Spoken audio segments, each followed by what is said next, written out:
Sa tuyang pag-urulayan, ang mga proyekto kang syudad. Sa tuyang tukaron, ang mga impormasyong pangkauswagan. Sa mas pinahiwas, asin pinausog na programa. Kanlambang na genyo. Ang Dagangunyan. Dagangunyan. Kada Sabado, alas 10:30 nin pagkaaga. Kay ba, sinda kakamping Allen Riondaga, asin kakamping Nick Motos. Ang Dagangunyan.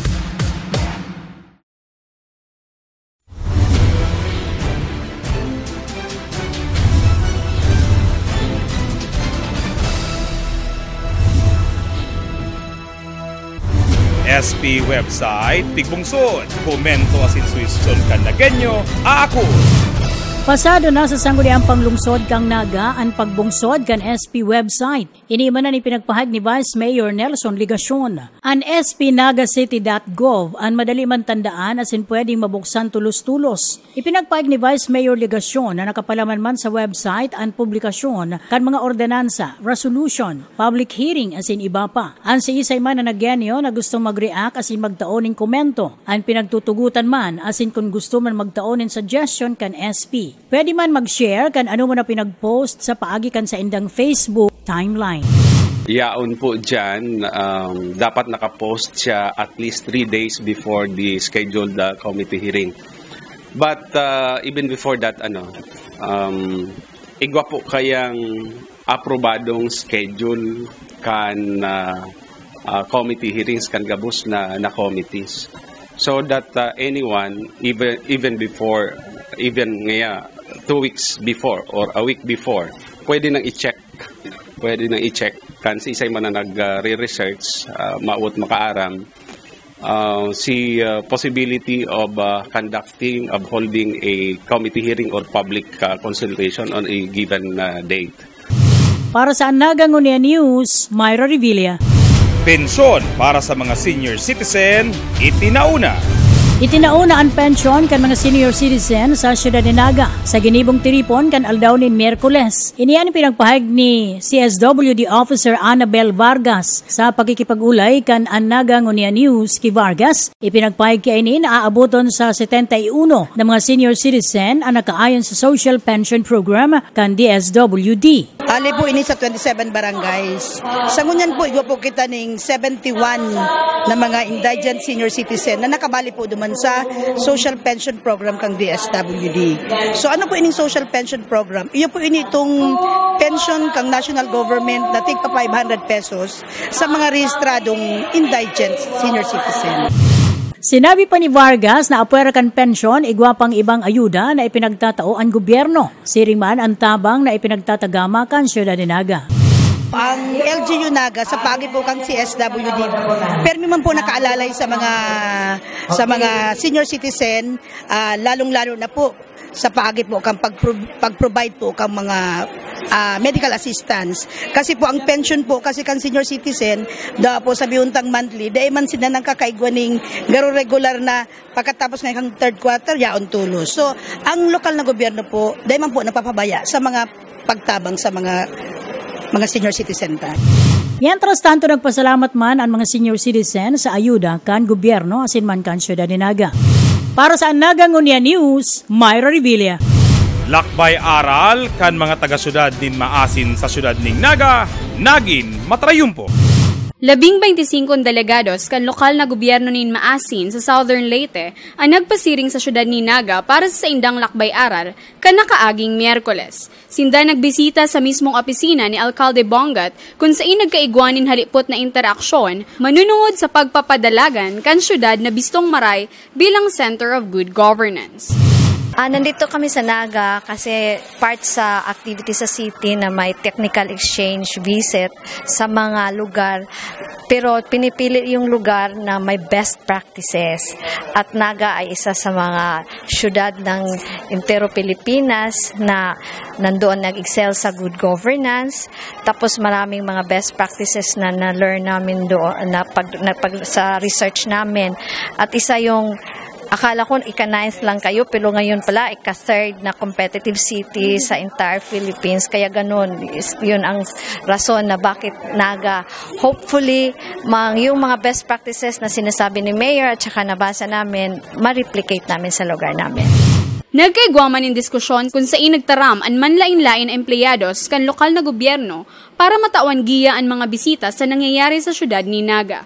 Nagtaram sinda Alan Rayondanga kan City Events Protocol and Public Information Office, Paul Jan Barosa kan Technical and Publications Office, asin si Anselmo Manyo kan Electronics Data Processing Office. Mientras tanto, sinda man nagkaigwanin oportunidad na makaulay si 3rd District Congresswoman Leni Robredo kung saan personal nindang inabot ang plaque of recognition para kidipuntong Jessie Robredo.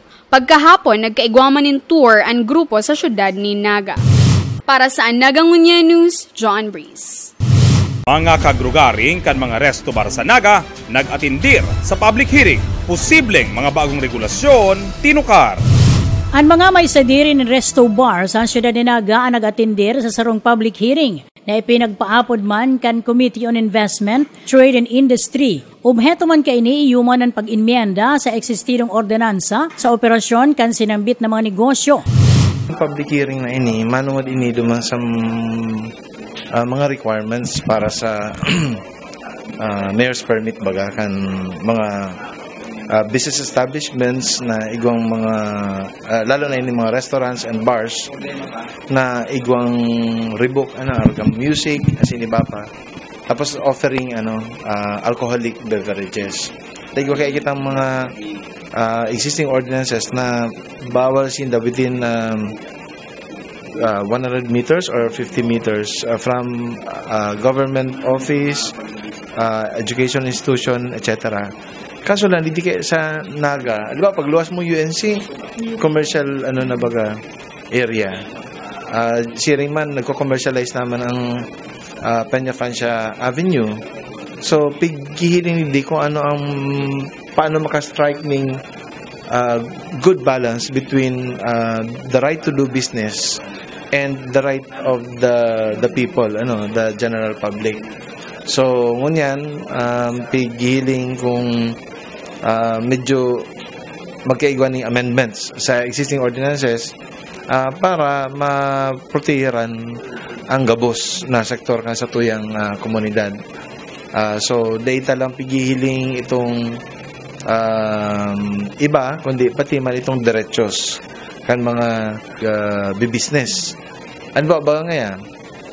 Sa sarong lugar, dati ng igwang restaurant offering alcoholic beverages. Tapos may matugdok ng eskwelahan. Man pasara doon si nainot.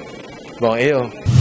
Mientras tanto, ipinagpahayag man ni Kagawad Cecilia Nene de Asis, chairperson kan komitiba na igwa mga suggestion na ipinagtao ang mga negosyante. During the public hearing, pig-determine ang possibility na mai-amend ang ordinance and at the same time, ano ang pwedeng gibuhon para masimbagan itong mga reklamo kang mga residente. Katagod kay ini, ipinagpahayag man kan sarong negosyante. Willing kami kasi para mapakarayman tong So dapat nga I suggest na magkaigwa ng bar association para saro lang ang magtaram. Ang public hearing ang pinag-atindiran kan mga opisyales kan Siyudad ni Naga aron ninda Kagawad Elizabeth Babet Labadia, City Legal Officer Perfecto Bragaz Jr., City Treasurer Gigi Abunal, mga CYO, mga negosyante ng Resto Bar, asin iba pa. Para sa Nagangunya News, Myra Revilla. Ikaduhang batch kan SPS mapuunang magtrabaho sa Mayo. Mapuuna naman sa maabot na Mayo 6 ang ikaduhang batch kan Special Program for the Employment of Student o SPES beneficiaries kan siyudad ni Naga. Kanakaaging Miyerkules, nagtiripon ang halos 298 beneficiaries para sa sarong orientation na pinanginota ni Metro Peso Head Roel Oliver. Nagpaabot ni mensahe sinda Alcalde John Bongat, Vice Alcalde Nelson Legacion, asin Konsehal Gabi Bordado, kaiban ibang opisyales arog ninda Konsehal Celing Tuazon, asin Konsehal Ray Rentoy. Pinanginotan man ni Nonoy Reforzado kan Metro Peso an orientation sa mga nag-atindir. Sa huring parte man kan programa, uminabot si 3rd District Congresswoman Leni Robredo na nagtaon in mensahe sa mga partisipantes. Sa ilig ko po dakulaon na bagay iniyo para sa mga estudyante. Nabako lang na natatabangan ka mo sa pag-tuition sa maabot na panahon, pero sarong maray na training ground nila. Para sa Anagangunya News, John Breeze. Bagong commanding officer kan 9th Civil Military Operations Battalion nagtukaw na. Formal nang nagtukaw bilang bagong commanding officer ka 9th Civil Military Operations Kaagapay Battalion ka 9ID si Lieutenant Colonel Leonard Lalina ka nakaagin Martes. Siya pig-instalar ni Major General Yerson De Paiso ka 9ID Philippine Army bilang karibay ni Lieutenant Colonel Joselito Pastrana. Sa entrevista kan Anagangunya News kay Lalina, ipinahayag kainian sa iyang mga plano sa pagtukaw sa nasambitang pwesto. Pala si Lieutenant Colonel Leonard Lalina. Dati po akong commanding officer ng 42nd Infantry Battalion na nakasasakop dito sa Camarines Sur dati. And then after that, naging commander naman ako ng 9IB na yun yung slated sana for deployment sa Golan Heights. But then nagkaroon nga ng pagbabago, so na-cancel yun because of the worsening situation in Syria. So instead, na-deploy kami and na-task kami to help secure yung Santo Papa. And so before my assumption dito, prior to my assignment here, I was the commandant of the 9th Division Training School. So sa pagdating sa programa, I think hindi naman tayo mahirapan, but hindi ko pa masabi kung ano yung mga yon. Nagkaroon naman tayo ng maraming programa pagdating sa CIMO doon sa 42nd, and I think I will do the same, similar naman kasi siyempre sa 42nd na yun nandun yung ginawa nating 4S Caravan na pumunta sa iba't ibang barangay, yung mga sulok tala barangay, yung nangangailangan talaga. Ito yung sinasabi natin sama-sama at sari-saring serbisyo sa sambayanan na programa. Nandun din yung sinasabi nating ISOLT program na sinimulan din ng 42nd. ISOLT meaning yung Integrated Skills and Livelihood Training in coordination with DOLE. So nagpupunta yan din sa mga affected barangays para mag-train ng mga nangangailangan para ma-improve naman yung kanilang livelihood. So yun, I think marami na sa isip ko. Then mag-usap-usap pa naman tayo later pag may mga bago. But lahat ng ito ay para lang naman sa isang misyon, to win the peace in Bicol region. Mientras tanto, nagpahayag man si outgoing Commanding Officer Pastrana nin mensahe para kay Lalina. So ang message ko lang sa incoming ay ipagpatuloy lang ang mga activities, mga programs ng unit at saka anyway most competent rin yung pumalit sa akin. Siguro baka mapa-improve na rin at saka malampasan niya pa kung anong mga nagawa ko dito sa batalyon na ito. Pakatapos kan halos 2 taon na sa serbisyo. After dito ay siyempre doon naman ako mag-assume sa 42nd Infantry Battalion. So doon ako magpo-focus ngayon sa maneuver unit dito sa aking area of operations. Si Pastrana ang pirming nakakaiba kan syudad sa mga aktibidades kaini, arog kan Peña Francia Fiesta asin mga seremonya. Ang nasabing change of command pig-atenderan kan manlain-lain na bistong personalidad na konektado sa Philippine Army, arog ninda Mayor Alexis San Luis Canpili, Naga City First Lady Farah Bongat, Monsenyor Sosimo Señado, asin si Dean Marlene Balares kan Naga College Foundation. Para sa Anagangunya News, John Breeze. Diretsos kan mga may kadinan, tema sa sarong workshop. Nagpapadagos hastangunya na aldawnin Sabado ang Disability Rights Advocates Enrichment Workshop na pigpadrinohan ka Naga City Persons with Disability Affairs Office o PDAO, Department of Social Welfare and Development asin ka National Council on Disability Affairs. Ini nagsikad ka nakaaging Webes kung saan may labis sa 70 partisipantes hali pa sa manlain-lain na syudad asin munisipalidad sa rehiyon ang nag-atendir. Ang purpose kayo ni pinakabiheto iyo po na matukdoan sa mga kapwa ta PWD, not only in Naga City, but entire region. Region-wide po ini yung activity ninyo. First time in the history of the Philippines na nainot po kita ang Region Bicol sa paagi po kan local government kang Naga na magkaigwang araw ka iniyo na advocates or speakers bureau na maire-echo itong mga nanudan igdiyo within their community. Tangani po ang sa indang nanudan, bako na po makuakon sa ina ahensya ni gobyerno sa National Council or ma-request pa sa Naga City para magkaigwanin speaker or resource person.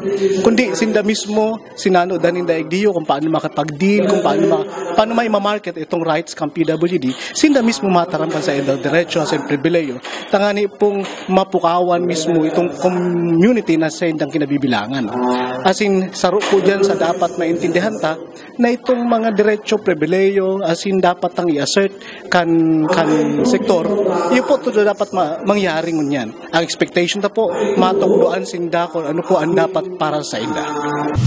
Tinukar man sa nasambit na tiripon ang manungod sa Psychosocial Disability Awareness and Sensitivity, region-wide dialogue on legislation, advocacy and organizing for delivery of rights asin mga leyes para sa mga katugangan niya tung may kadiinan. Ibinida man ni Alcalde John Bongat ang mga programa kan syudad para sa pagpapaurog asin pagsurog sa mga PWDs.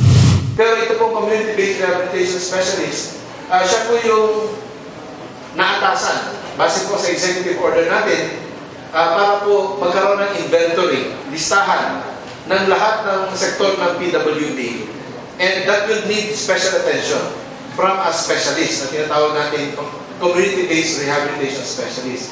Para sa Naga Ngunya News, John Breeze. Bayani Challenge kan Gawad Kalinga, ipigbungsod na sa Naga. Ang syudad kan Naga ang napiling lugar para sa okasyon kan Gawad Kalinga. Ang barangay walang iwanan, Bayani Challenge, #End Poverty. Sigun kay Mr. Harry Azania, ang GK Coordinator sa Camarines Sur, taon-taon nindang ginigibo ang aktibidad, alagad pinagmarahay ninda na iayo naman ang mga barangay asin magkaigwanin partisipasyon. Inapod na barangay walang iwanan, Bayani Challenge na mga sentro sa bayanihan system asin volunteerism. Nagtutubod si Azania na para sa sarong obheto ning kauswagan, dapat magtarabangan. Actually po ang Gawad Kalinga idi sa Bicol Region, nagpundig di sa Naga City. Diyan po sa barangay Triangulo. Ano po, kaya napili ang Naga dahil iyon nga niya. Nasabi ta, nagpundig di, una sa benepisyo, kaya di man mapon sa Naga, ang una sa serbisyo, ang pagpapalakop kayo sa tuyang pagsiservisya sa tuyang mga tugang na mga nangay po. Sinabi pa ni Azania na manlain-lain ng mga aktibidades ang gigibon sa maabot na Mayo 6 hasta 10 kan presenting taon. Ang activities na gigibuhon dito sa Bayani Challenge, inihon na paglinig bagakan mga drainage, pagpintura kan mga eskwelahan, pagtapos kan itong mga ibang harong diyan sa Gawad Kalinga site.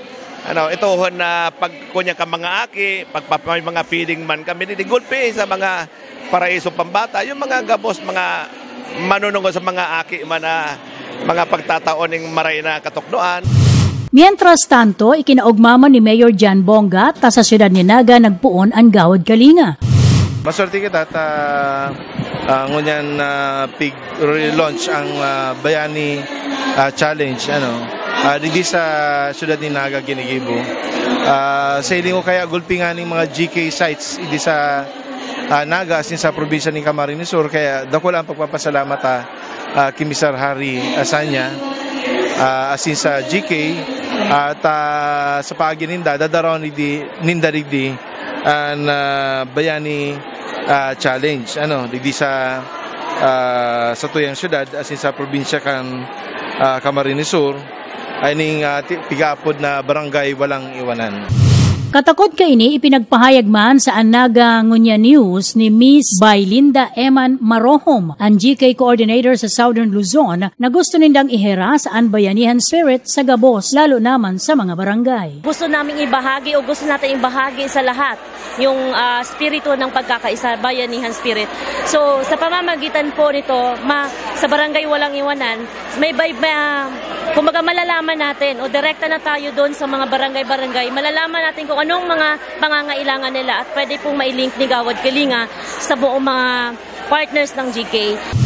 Si Congresswoman Leni Robredo kan Tercer Distrito kan Camarines Sur, man ang naging mayor na bisita sa aktibidad. Memorable man ang aktibidad, hulitan nakasabay man ini sa iyang kumpleanyo. Si Kongresista Leni Robredo ang nagdauman kan mensaheng panunin inspirasyon. Obheto kaini na ang gabos may partisipasyon asin matawanin atensyon ang kinapobrehan. Si pinakapobre sa barangay, may mag-asikaso na sa iya. Ang naririsata, kadakol kitang gibuhon on a national level, on a local level.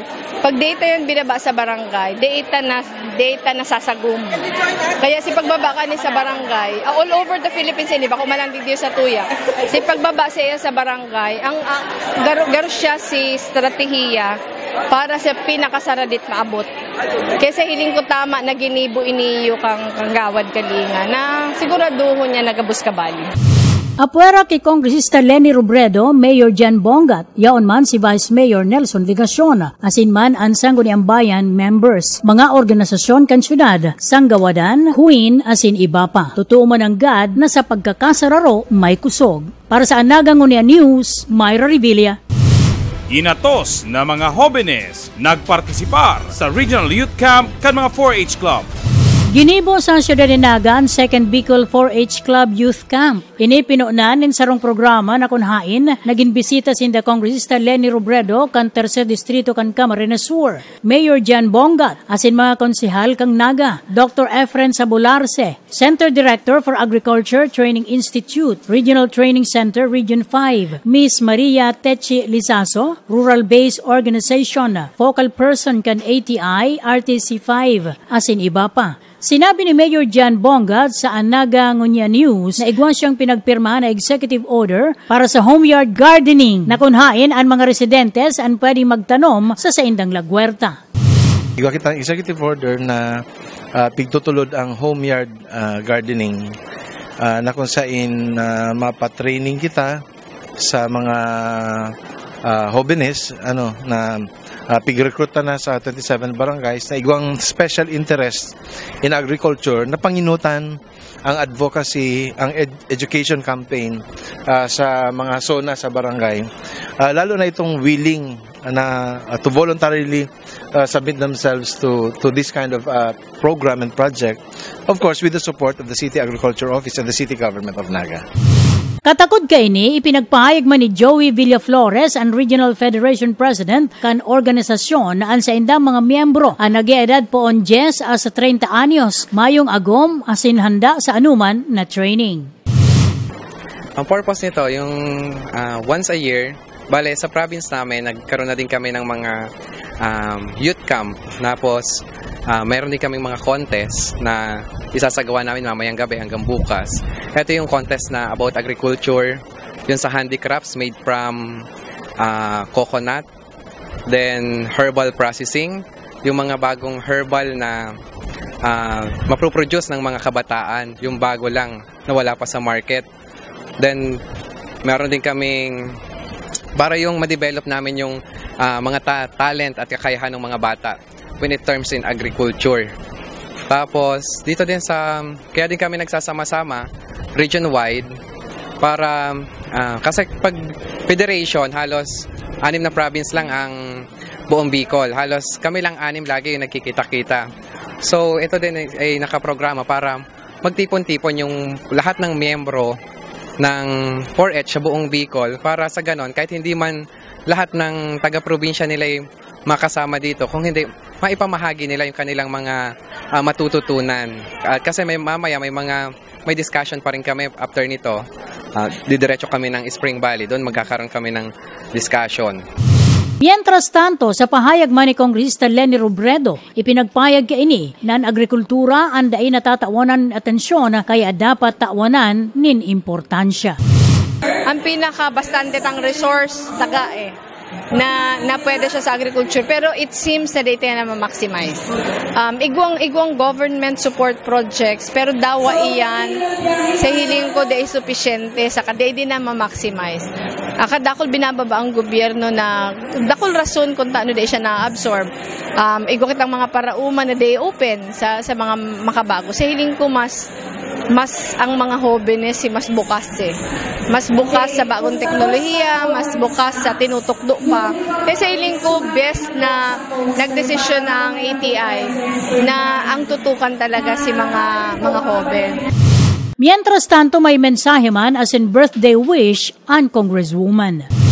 Sa kuya para sa mga aki ko perming si Maray na salud saka si perming guidance kang mahal na Diyos, pero sa kuya lang siguro sa lugar ta sa hiling ko gulpi na sina-achieve in terms of si pagribay kang mindset lalo na sa manungod sa governance saka sa politika. Ang pinaka wish ko na sana magdagos-dagos. Para sa Naga Ngunia News, Myra Revilla. Bagong infirmary kan syudad ning Naga sa Carolina, binukas sana.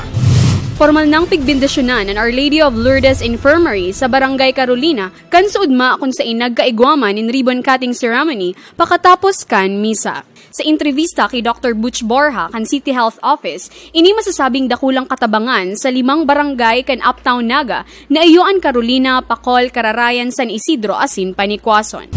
So hindi po pwede sila mag-igdina. May consultation pa po kami 8 to 5, Monday to Friday. Kasi mga emergency case po na encounter, usually mga vehicular accidents, pwede pong i-agility para malapatan na before maidala sa mga secondary at tertiary hospitals. Ang infirmary may sukol na halos 2,800 metros kwadrado na pigdonar kan Pamilya Pasha kan si Pasha Realty Incorporated. Nagtauman in mensahe si Antonio Pasha na iyuan na mamayo ka na sambitang korporasyon. We're very happy to be part of this event. No, we're happy that the family was able to share in terms of donating the property for the use of a hospital here in Upper Naga. So congratulations to Mayor Bongat and to Dr. Borja for the wonderful facilities. Presente man sa okasyon sinda Alcalde John Bongat, Vice Alcalde Nelson Legacion, mga konsehal na sinda Celing Tuazon, Esteban Greg Abunal, Babet Lavadia, Ray Anrentoy, asin si Konsehal Gabi Bordado, na iyo ang nagrepresentar ki 3rd District Congresswoman Lenny Robredo. Our dream that the hospital will rise here in the upper barangays has finally happened. Para sa Naga Ngunia News, John Breeze.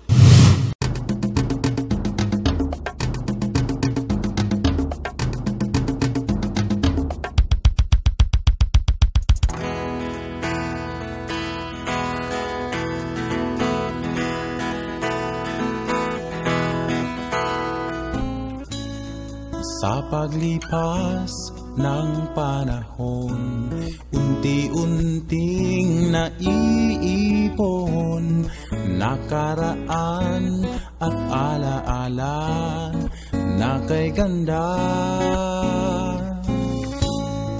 Ngunit kahit pigilan ko man, ang nakaraay maiiwan, at sa paggalaw ng panahon, mapapalitan ng bagong ngayon.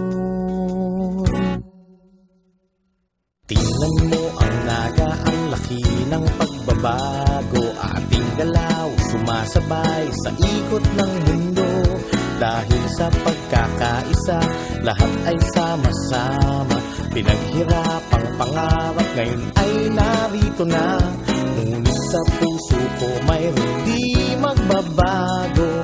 Proud ako maging Nagenyo.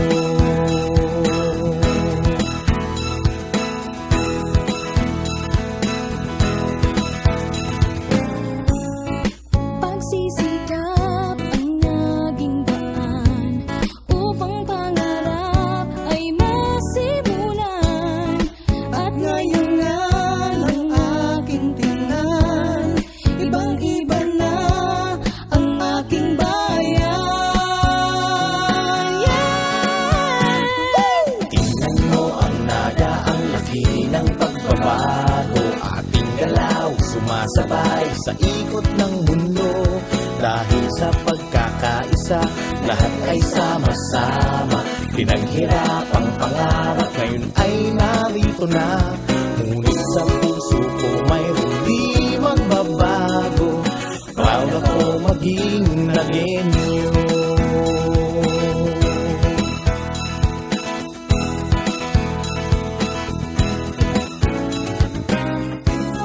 Maraming beses dilim nagdaan, bayan ay sinubukan.